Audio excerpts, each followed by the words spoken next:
Frederick Douglass didn't fight for freedom until he understood he shouldn't be a slave. Same thing for Harriet Tubman. Same thing for various other folks in our community throughout our history. There's this rising tide of anti-Blackness within the education system. Even back then, I didn't have the language, but I understood I was being taught to implicitly hate who I am and to value Eurocentrism over my own self. So it was a mission to go back and to fight for my kids and my community and ultimately this country and world, because until we learn who we are, until we learn how we truly are as people, we will continue to be a target of this system, and we will continue to be played by the system as well. What happens when the fight for Black history becomes the fight for our democracy? That's the question driving Just Talks podcast. I'm Allie Collins. Several years ago, I began documenting the rise of political attacks on our schools and educators and the impacts on our democracy. Now I'm expanding the lens. This season, we're bringing you exclusive conversations with educators, artists, experts, and influencers who are fighting the good fight across the country. The Trump administration is working overtime to take us back to Jim Crow in order to combat these attacks on civil rights gains and the erasure of our collective history. We need to get informed and take action. From attacks on public schools to national policy shifts, my guest and I will break down exactly what's happening and give you the tools to get involved. If you want to understand the real threats to our schools and communities and learn how to build a more just future, keep watching. The fight for our democracy starts right here. Joining me today is Ernest Crim III, who is an Emmy-nominated producer, Malcolm X and Dr. Betty Shabazz Vanguard Award winner, public educator, modern-day griot, and cultural competency specialist. He's a former Chicago public school history teacher. He is also the CEO of Crim's Cultural Consulting, where he helps schools, organizations, and communities bridge cultural divides through teaching overlooked historical narratives.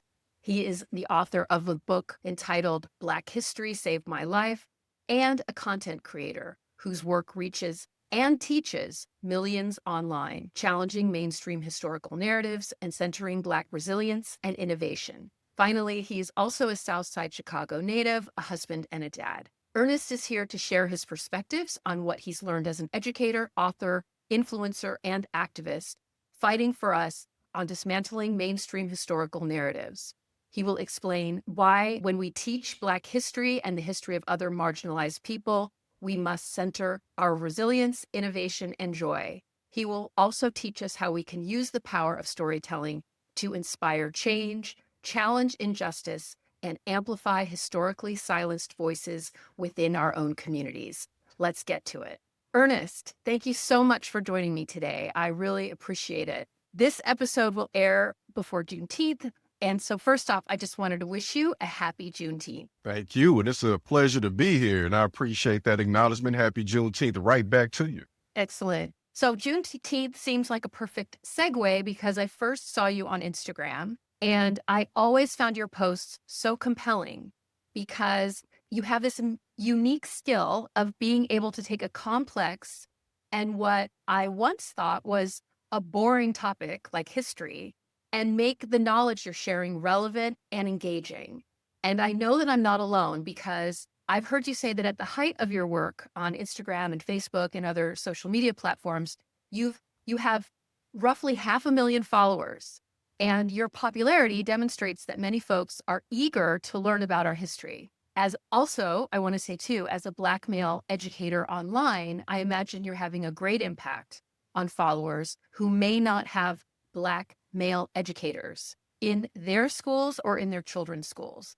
And I want to just speak to that personally. My dad was my first Black teacher. He was a professor. And after him, I would not have a Black educator until my senior year of college. Yeah. Those experiences had a very strong impact on my life. So thank you for your work and welcome to the show. Thank you for having me and thank you for acknowledging that. So I want to talk about the educator piece because education is obviously very important to me. And you started off as a high school history teacher, I believe in Chicago, yet you're also an influencer and an activist. And I've heard that you explain that you are also a victim of a viral hate crime. And you say that you've turned personal pain into public purpose. What motivated you to write a book, get online, and use your voice in service of your community? So thank you for that thought-provoking, profound question. I know we have limited time, so I'm gonna try to reduce Take the as much extent. time as you want. I Yeah, feel yeah, very because grateful. I love talking about this stuff. So I would say that for me, and I would argue that most Black educators that get into this space are doing it from a place of passion and purpose because of the historical context of our upbringing. That's not to say other groups are not either, but it's just what we had to go through. Most times our folks from our background are going to say, let me find a career that's going to enrich me economically, right? But in education, like you're choosing to say, I want to go here and I might not make the most, not going to make the least, but I'm doing this first and foremost because I care about our kids and our future. I would have to go back to growing up on the south side of Chicago. My mom was an educator in the community for almost 40 years. She taught, she was a principal. She even now has her own church that is service-based in the Chicago suburbs. And I grew up seeing that. And I think what we gather from that is education is best taught through experience or through observation. My mom never once sat me down and said, you know what, you make a great teacher. You should be a teacher. She spoke life into me in various other ways. In fact, she didn't really want me to go down that path. And I can understand why, because I saw how stressed out she was on a daily basis. She used to tell me, you make a great lawyer. And I think I would probably, right? But I'm doing it in a different way. I'm advocating for people using my platform and through education. What happened was throughout my life, I would always ask my mom and my dad questions about things that did not make sense to me. I think a benefit I have that could be looked at as something that's also negative is I was bused to a white community for school.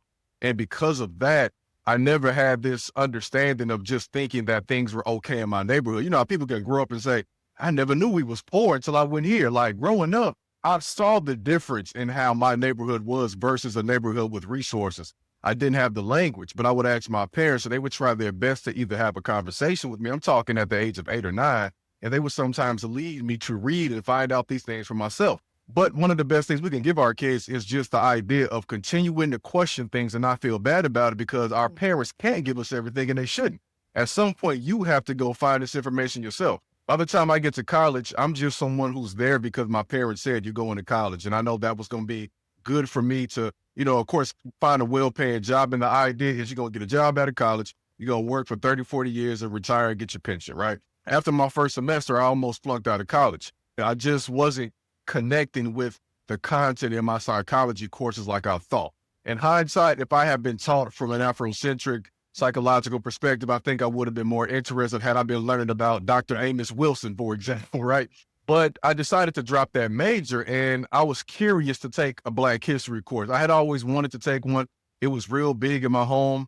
Although my mom wasn't a history teacher, we had a design in the house, almost like a Black history museum, as I would say. My mom and dad had posters all over the house of great kings and queens of Africa and African sculptures and things like that. And we have the World Book encyclopedias, and even going to my grandmother's home, she had ancient Egyptian artifacts and just this beautiful art everywhere. So for me, it was like, well, let me sit down and finally take a course on it so I can learn from somebody who's an expert. And from the first day I took that class, the stars were aligned. I had my moment. It was like if you were watching a movie, like when everything slows down, what they're here for, it was like, now I love learning. And before I was just doing learning. I was like, I'm going to school. I know I got to get good grades.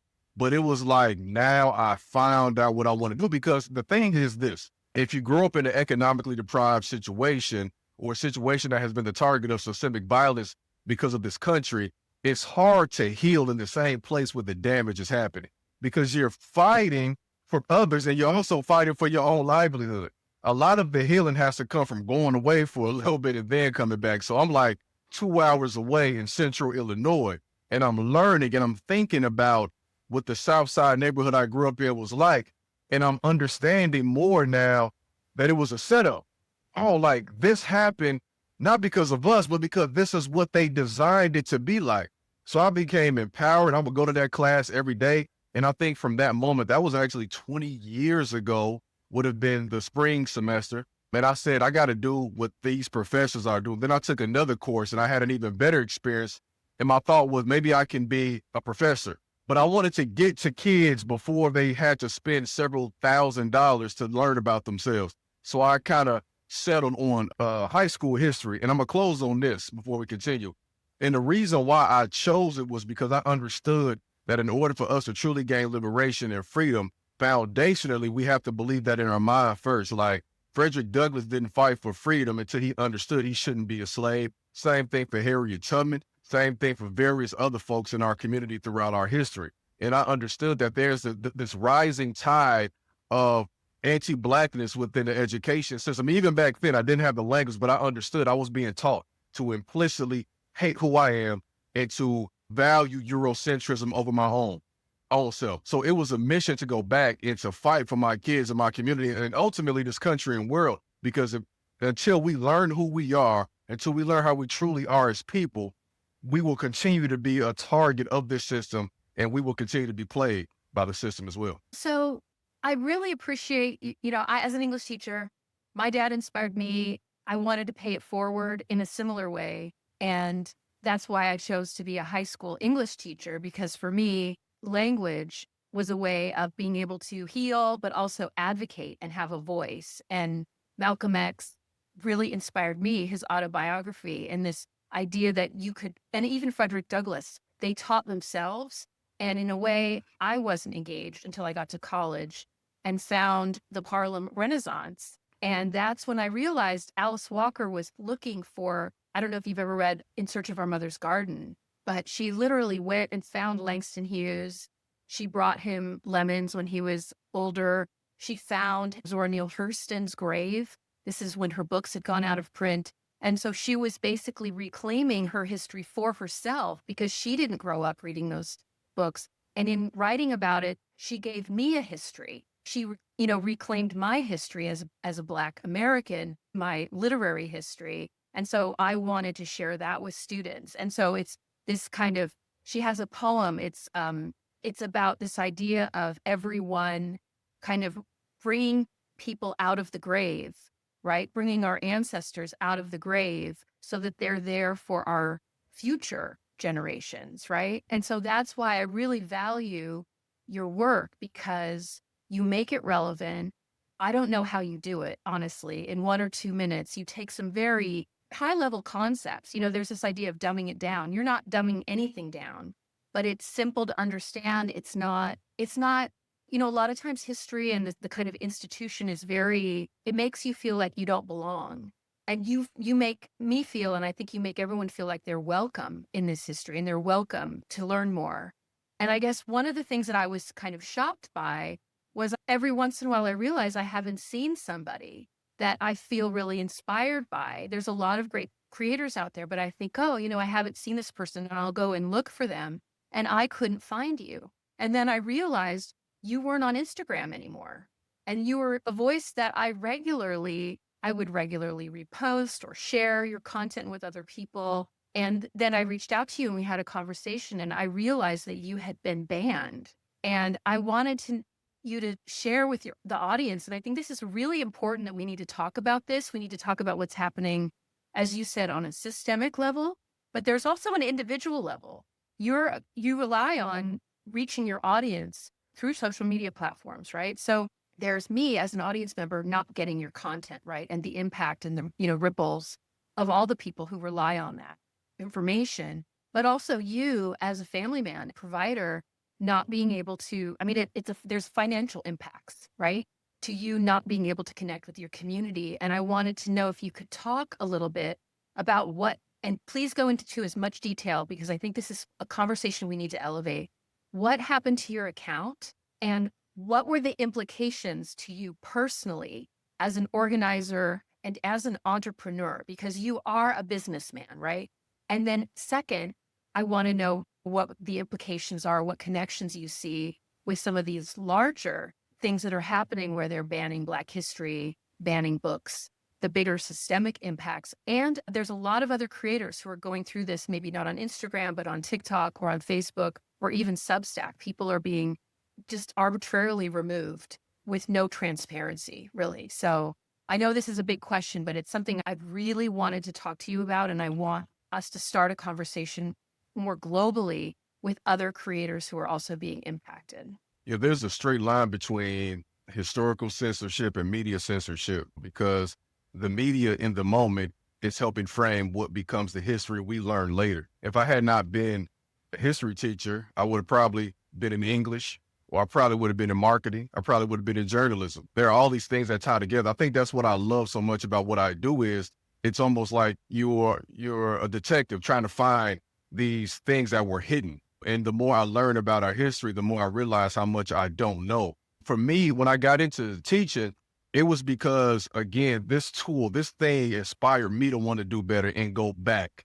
And I understood that learning about somebody like a Rosa Parks, of course, these folks that we all know, but when you learn about what they actually did, but also to the full story of what they come from and how they were protesting and agitating 20, 30 years priorly, then you learn about lesser known figures like maybe a David Walker or something like that. When kids see that and they see themselves resist, then they begin to think about their current situation and wonder what they can do proactively. See, when I was teaching, it was the same way as I am online. I'm having kids connect what happened then. It would be so easy now, right? I wish I was in the class for a little bit today. You connect the Voting Rights Act to what's happening now. You're like, man, they taking voting rights now. So then the next question begins. I don't close the book there. I don't say test tomorrow. I say, what we going to do about it? What can we do about it? That was always my charge. It was like, in some cases, I was spending so much time on current events, kids thought all we were doing was like news. And it's like, no, I want y'all to see how this is still happening. I remember one time talking about something like, in Cook County, where Chicago is, they had like a pop tax or something. They were trying to raise a pop tax. And I was having them juxtapose that to like the Boston Tea Party, something like that. And I'm like, these things happen in cycles, right? But I did not plan on becoming an influencer. It was the hate crime that happened in 2016. I started posting videos. And it became a thing where it's like, maybe I'm talking too much because I started off, it was like Facebook and YouTube, and I was doing longer videos. But then when TikTok happened, it's a minute long. I got to get it out in this amount of time. And you know as good as I know, when you're teaching kids, you can only be a great teacher if you can reduce these complex notions that you love to a level at which they can understand while also challenging them to get to your level. Because I realize that most of these kids are not going to love what I teach. They're not going to love this stuff. They come in hating history. They end up loving me, but they still like, Crim, I don't know about history. So I have to find a way to make them understand why they should care about George Washington, even though I understand why you don't. But I also want you to understand you should care because of the stories that's behind it. Because he enslaved all these people. And what does it mean when we fabricate somebody's story, right? One of my first viral videos, matter of fact, I had 2 on TikTok.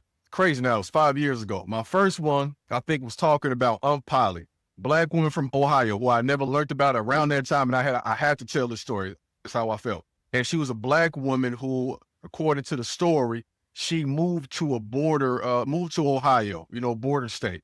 And because she had so much land on this border state, slave catchers would try to come through and recapture Black people who were previously enslaved. Legend has it that she used to have a butcher knife and she would fight them off with the butcher knife and with hot boiling water.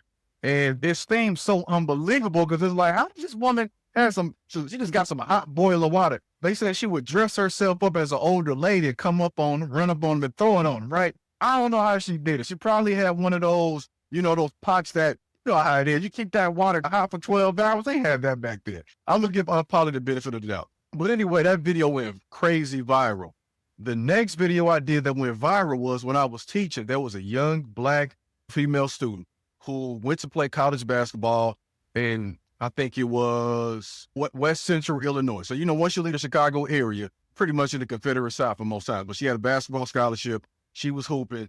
And she goes to this club where she's like the only Black girl and Black person, period.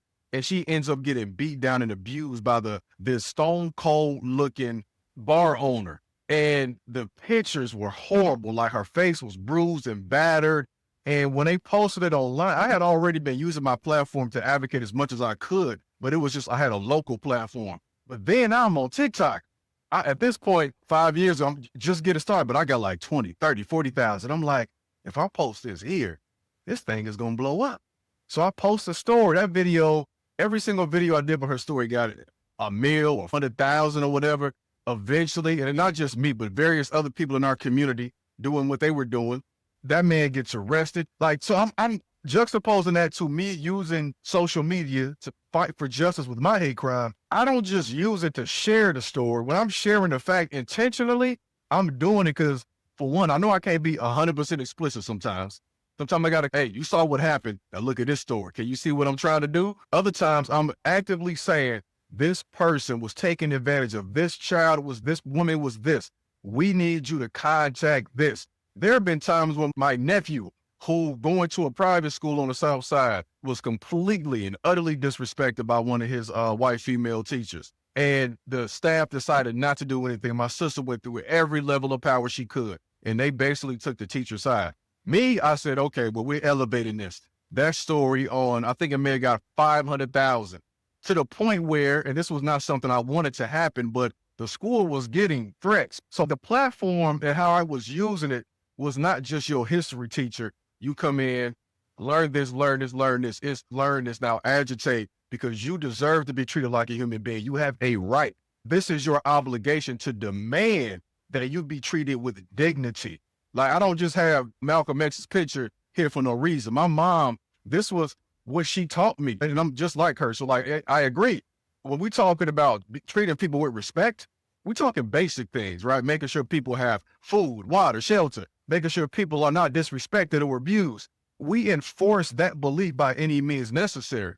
And I don't come into that space as an influencer. I come into that space as a human being, as an activist, as an educator that's like, I think this might help me get my message across. And I can't say for sure, but I would say over the years, I have done a lot to help others, help myself. And I think that for sure definitely made me a target. I did not have the largest platform of people who were doing this work, but it was a pretty big platform, to the point where last year there were cases where we were doing fundraisers for families who had GoFundMes, and I've seen hundreds and thousands of dollars being raised because people who support my page are donating and sharing these stories. And also, like you said, I was able to leave the classroom at the perfect time for me in 2022, because my platforms have gotten so large that other organizations who agree with my work would say, well, can we pay you to help elevate this story or promote this documentary that aligns with your audience?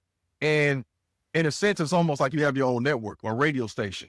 And Instagram was far behind TikTok, because Instagram is very difficult, but it blew up. It surpassed my TikTok. So while my Instagram was blowing up, TikTok is like, no more. We don't want we're putting you in the shadow. We ain't gonna kick you off. We're just gonna make sure people can't see you. And what happened to kind of land this plane is I started to get a lot of weird emails from people. I like to think that I'm pretty tech savvy, but I guess I'm not as tech savvy as I thought, because one of the emails I thought was legitimately from a law firm that was talking about some content I created with their music. And I know I have a partner I work with videos, and sometimes he'll create the videos on an external site and use music, right? So in my mind, I'm thinking like, dang, maybe because we didn't use the song on that app, they are really trying to come after me. So I click on the link that they have embedded in this document that's allegedly suing me, and it takes me to an external page that looks like Facebook, and it's not. And I contacted the law firm, and the law firm said, I hate to inform you, but our entire system has been hacked. And it was at that point, this is, I would say, November 2025. I'm freaking out a little bit, but I didn't notice anything change until like the next weekend, or next week, I should say. And I had some people on my personal Facebook page saying that people or something was posting extremely explicit content in private groups and things like that. And it wasn't me. Then Meta started sending me messages saying you've been hacked, and also saying your account is about to be flagged. They were going back and forth with this. By December, my personal page was gone. I was able to get it back for a little bit. By January, whoever did this intentionally understands the connection between my personal page and my public figure Instagram. If I'm doing something bogus, allegedly because of them, on my personal page, that connects to Instagram. So they were like, we got to take the Instagram down because you keep violating our community standards. And I'm like, I'm not though. You understand? Because you're telling me I'm hacked. And you can look at, it was somebody, I think it was in the Philippines or something.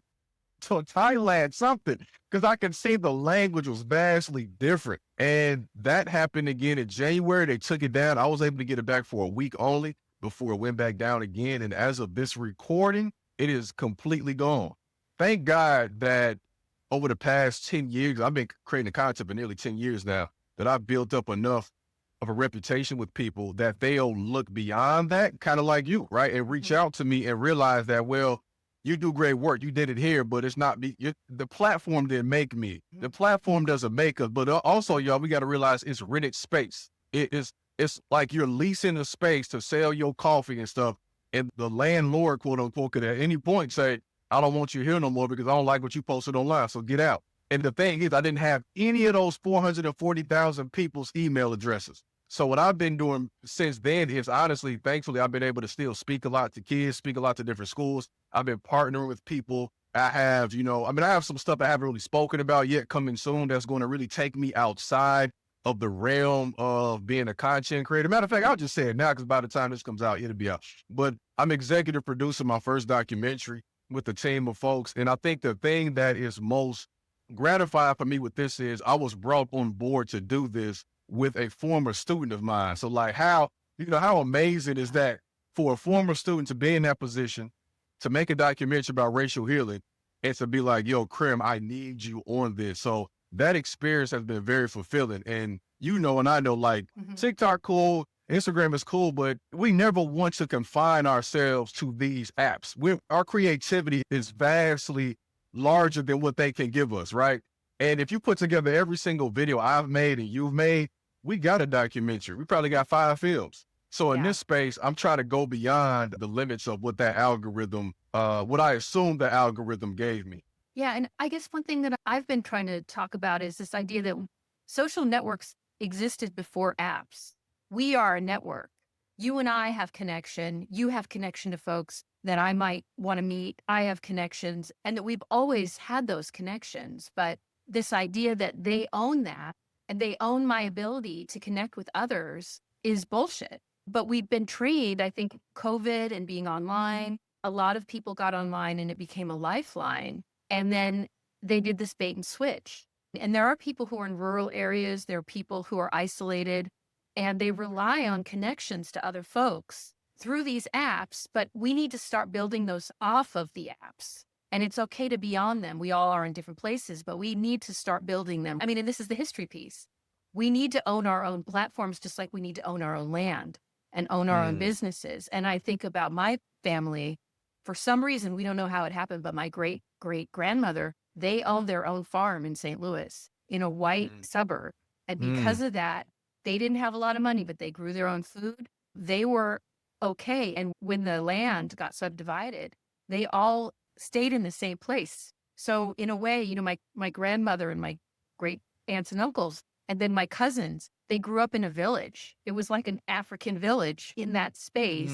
And that gave our family kind of groundedness that I don't see with families that have, had to go through a lot of displacement, right? So we need to have those spaces. We need to build those spaces and do it collectively, because I think we are collective folks, but we're relying on these apps, and they're not transparent. There's no transparency. And to me, this idea that we don't know, people are wondering whether they're shadow banned, they're wondering why they're getting banned, and there's no conversation. And yet I know for a fact Black creators get banned more often. Black creators are suppressed more often. We all know there's certain things you can't talk about on different apps, or your posts just don't go anywhere. And yet there's no public dialogue around this, really, other than just people talking online and complaining.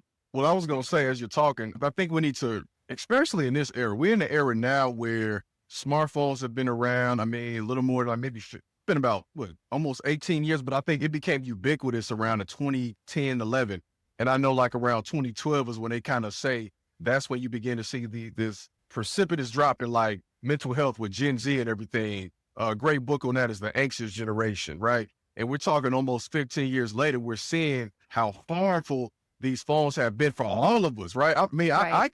The best thing about being forced to be away from Instagram, honestly, my mental health is so much better, because there are certain stories I come across later in the day. I'm not bombarded with it. Of course, I miss the access and being able to amplify, to help people. But even with everything that's happening now with the Supreme Court, I learned about it from a distance, or I'm on another app reading articles about it so I can digest it myself without somebody screaming in my ear. We're at a point now where school districts are banning these things, and colleges have to teach kids how to socialize. For everybody listening, when you're talking about social media, I need you to start putting media in caps. Media is the biggest portion of that. There is really no social component outside of the fact that, we're texting to each other, but we are not actually being human with each other. If we look at this as media first, then we can reshape and reconfigure how we think about this. Because I want you to think about your favorite TV shows growing up. Couple things. One, we didn't like our favorite shows because we knew how many views or followers it had. We liked it. Now, of course, some of that stuff is curated, yeah, but we love Family Matters, Fresh Prince, Martin, Friends, or whatever's Living Single. You love it because you enjoyed it with your family or your siblings at home. If then you went to school, you'd be like, did you watch this? And boom, that's the connection. The connection wasn't because when I'm on TikTok and stuff, I'm human. When I see something got 1 million likes, oh, I got to see what the hype is about, right?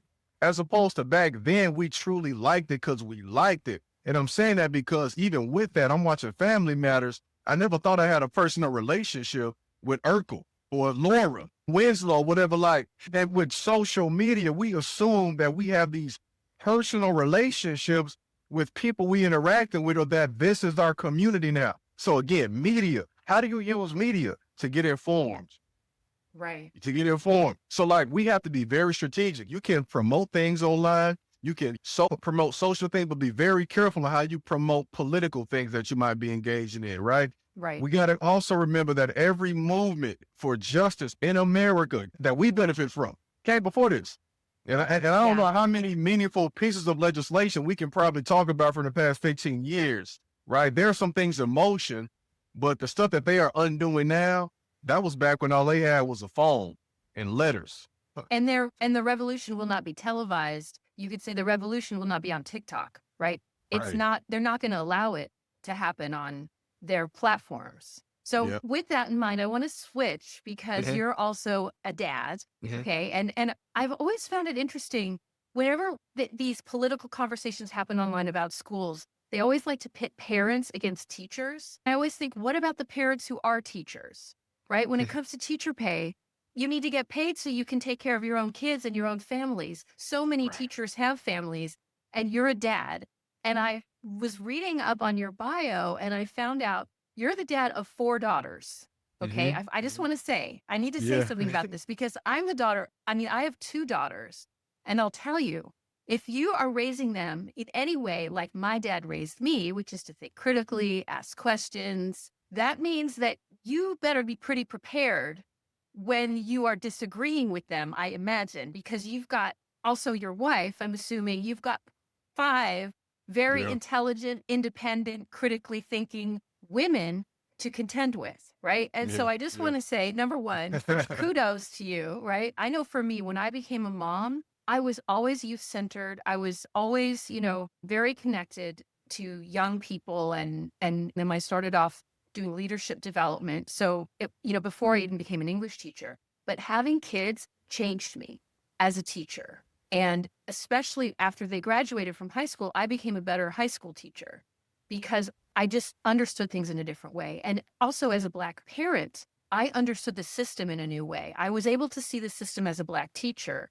But when I became a Black parent, then I really saw things the way they were. And so I wanted to hear from you as a Black parent and the parent of Black girls. We're talking about social media, so there's a lot of social things, but then there's also, as you've said, schools in and of themselves, and we are both promoters of public education, but they are anti-Black spaces in a lot of ways.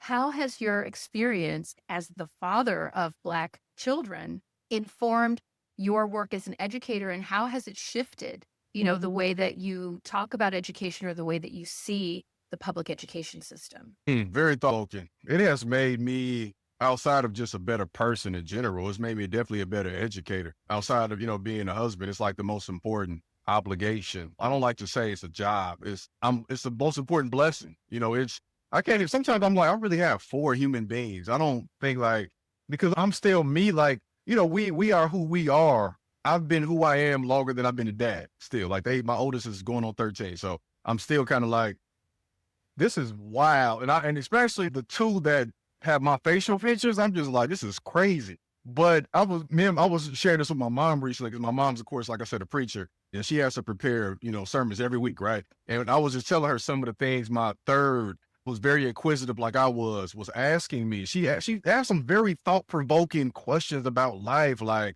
does God go to sleep? And what is God like? And does God color in the lines? And it's just like she's always She's like, what is Tuesday, Daddy? I'm like, what you mean? And she's 6 years old. But if you like stand up, you can relate in the sense that as a public speaker, stand up, you're a performer, right?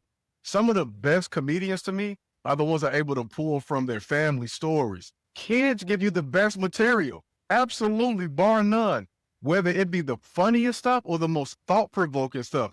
And I have, my children are in every age range now. So I got 2 middle schoolers. I got somebody in kindergarten and there's one in preschool, I guess you would say.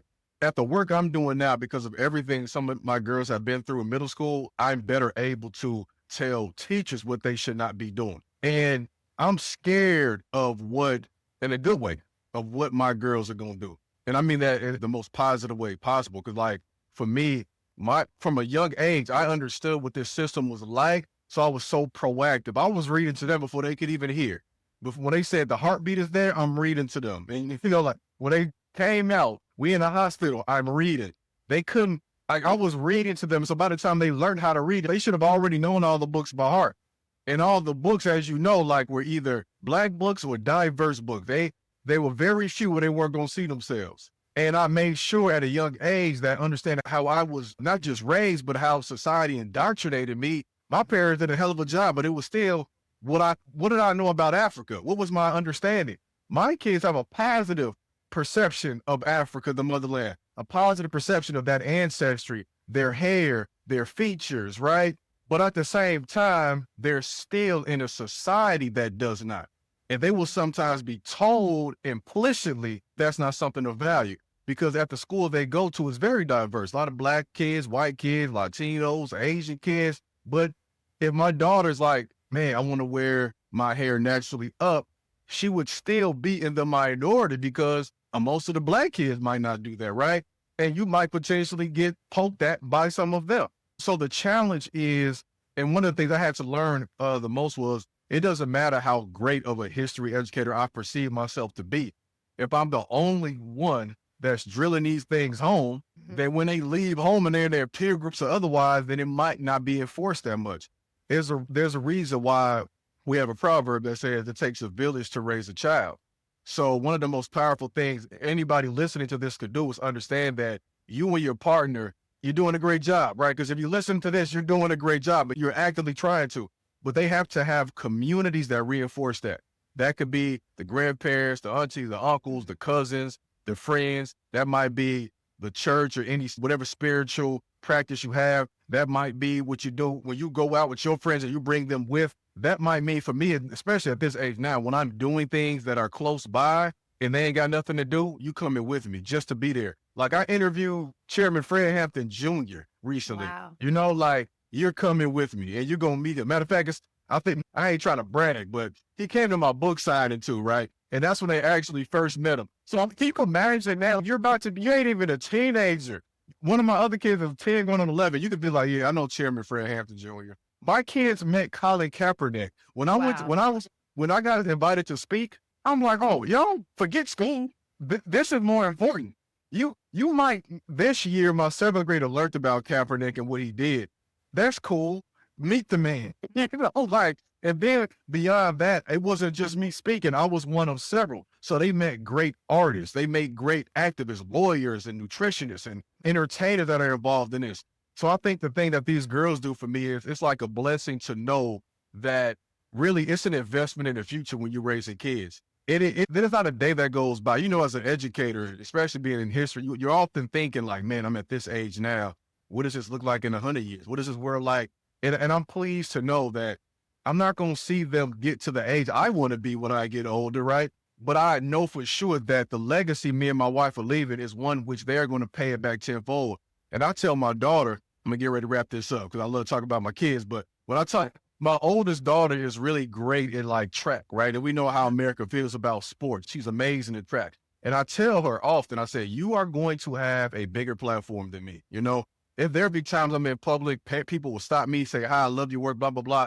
And I say, I want you to realize that because you're going to combine without everything I'm teaching you and you're a star athlete, you will have a bigger platform. You will make more. You have to be prepared to use that platform responsibly. And I want you to be aware of that right now. So I think just, you know, being the girl dad, a huge blessing. You know, that's not something that we're taught in this patriarchal society, but I also want to remind folks, we're talking Black History, Juneteenth, we descended from people who have matriarchal societies. And we even know, we look at our family structure and how that was up. There's a reason why we revere Big Mama and, you know, Amadeus We and had a big mama, grandmama. definitely. Yeah. You know what I'm saying? Like, it's love my grandfathers, right? Rest in peace to both of them. But my grandmother, who's still here, 90 years old, like, it's just something different. It's just something different. So, like, with my kids, in my mind, I'm raising little Ida B. Wells, little Harriet Tubmans, little Sojourner Truths, little Rosa Parks, and the world better get ready. Excellent. So with that in mind, you said I know you mentioned your book. I'd love to hear about that and other stuff. What projects are you working on currently? And what are some local projects that you're also involved with? Documentary. Man. Tell me, there's a lot. Yeah. So tell me some of the stuff that folks might want to check out. Okay. I got to the point where I had to like start writing the things that, well, I have a document, I should say, with all the projects I'm working on. And I think this is a good time to talk about it too, because like we said previously, it'll be out by the time this podcast is released. But there are some things I've been working on that have been behind the scenes for a while. One of which is this documentary called Still Bridges. This is it's a brief history of Joliet, Illinois, which is about 45 minutes to an hour from Chicago, and the uniqueness of how it's a diverse community next to a city of Chicago that is very segregated. It's telling the story of 5 individuals who have been very active throughout their lives in various forms, Black, white, Latino, and how they have advocated for justice throughout their lives. And it's called Steel Bridges because Joliet is known as a steel town, and it's also known as a town that is literally divided by a river, the Des Plaines River. There are 6 bridges, and they are always under construction. Metaphorically, this is also a city as diverse as it is, as beautiful as it is. When Dr. King was assassinated and there were uprisings and riots, they decided to raise all the bridges to keep Black people from coming to the white side of town. Ironically, again, from that point forward, not now, but in that time period, they will put up the bridges every night to stop people from going to the other side of town.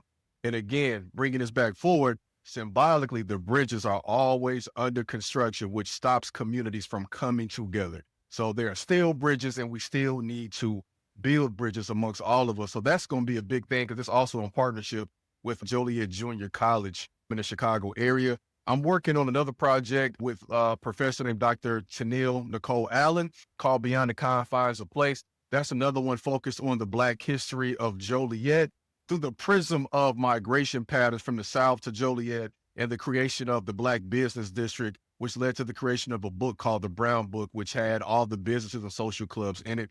We're near the end of that. There are various other things. I don't want to just go on for 20 minutes, but I would just say that this time away from Instagram has allowed me to become more hyper-focused on local projects, which as an educator, first and foremost, is what I truly love. And that's what we should all strive to be. But sometimes that algorithm gets you kind of excited and you get pulled away from your real community. The only other thing I would think that's worth mentioning is I'm one of the authors of a textbook that's going to be, I think next school year should be out, Black Studies Illinois. I was partnering with Dr. Asif Wilson, an amazing professor at the University of Illinois. So humble to be brought in on that because Illinois has a requirement that you take like a unit in Black history. And so he got a grant, came together, got a whole bunch of amazing educators involved.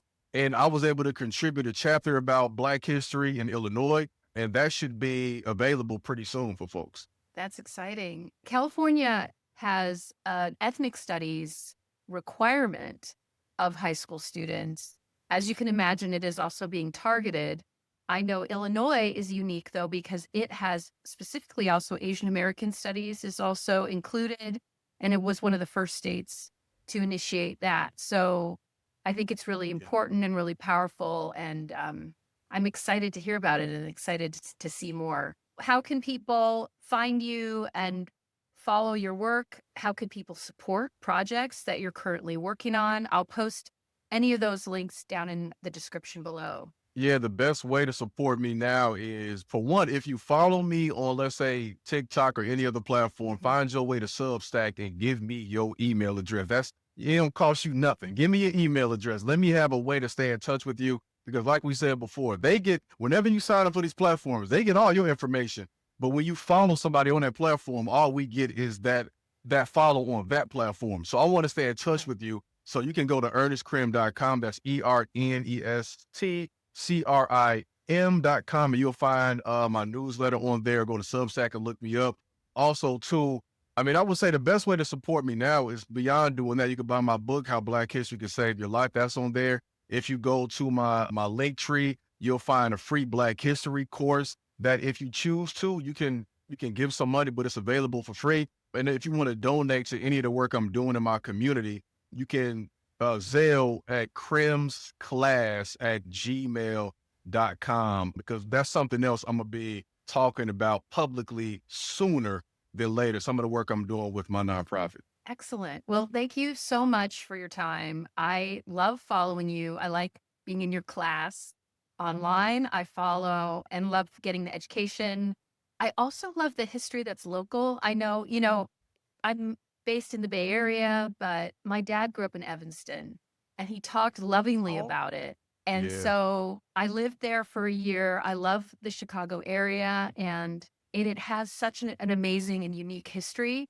My grandparents immigrated there during the Northern Migration. And so that's where he was born, and then eventually moved out to California. Illinois is a beautiful state. The whole Chicagoland area has such an amazing and unique and diverse history. Even European ethnic groups, and there's so much amazing history. And so I do so much appreciate you educating us, because even when the stories are local, there are national implications, right? We all have histories, and there are reasons that some of them get erased. I enjoy learning about other people's histories, and in some ways I feel like I'm learning about my history. So I'm excited to see the documentary and continue to follow your work. Is there anything that you'd like to add before we say goodbye? Yeah, I would say two things. One, I would say that, I'm actively working with various school districts across the country, even internationally now, with bridging these cultural gaps. So for anybody who's listening that is looking for somebody like that to facilitate professional development or culturally responsive teaching, how we can use overlooked histories, particularly Black history, to do that, I'm the person for you. And I would also say that in terms of what we're doing with local history, a call to action for me would be for everybody that's listening to this, start to, as much as you can, document your family's history. You don't have to be a historian or a Black history teacher. Document your family's history. Document your local history. Find ways to bring that together, because that will motivate people more and drive them to action. And it's cool to know about these national heroes. They're great, right? But realize that Dr. King was able to do his work because every community he went to already had people on the ground doing the work already. So the platform was there. So keep going, y'all. Let's keep fighting. We got this. Excellent. Thank you so much. It's great talking to you, and I'll definitely continue to follow. Bye-bye. Thank you. Listening to Ernest speak really hit home. Honestly, it highlighted some common themes I keep hearing from my guests. Number one, we need to build alternative platforms. And two, we need to spend less time on the apps.